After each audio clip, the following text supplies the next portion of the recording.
বিসমিল্লাহির রহমানির রহিম। আসসালামু আলাইকুম প্রিয় বন্ধুরা। প্রতিদিন আমরা কত কথা বলি, কত কাজ করি। অনেক সময় মনে করি ছোট ছোট কাজ বা কথার কোনো মূল্যই নেই, কিন্তু ইসলামে এমন একটি রহস্য আছে যা শুনলে অবাক হবেন। আমাদের প্রতিটি শব্দ, প্রতিটি নিঃশ্বাসও রেকর্ড হয়। আল্লাহ তাআলা কোরআনে বলেন, তোমাদের সাথে রয়েছে পাহারাদার, সম্মানিত লিপিকার, তোমরা যা করো সবই জানে।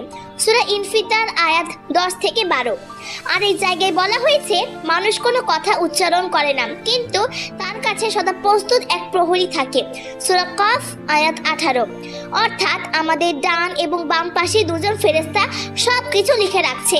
ডান দিকের ফেরেশতা লিখে রাখছে ভালো কাজ, অন্যদিকে বাম দিকের ফেরেশতা লিখে রাখছে খারাপ কাজগুলো। এমনকি হাসি, কান্না, দীর্ঘশ্বাস কোনো কিছুই বরং বাদ যাচ্ছে না। তাহলে আমরা অযথা কথা বলবো না, বরং সাবধান হব, কারণ কিয়ামতের দিনে আমাদের সব কথার, সব কিছুর হিসাব নেওয়া হবে। আসসালামু আলাইকুম ওয়া রাহমাতুল্লাহ।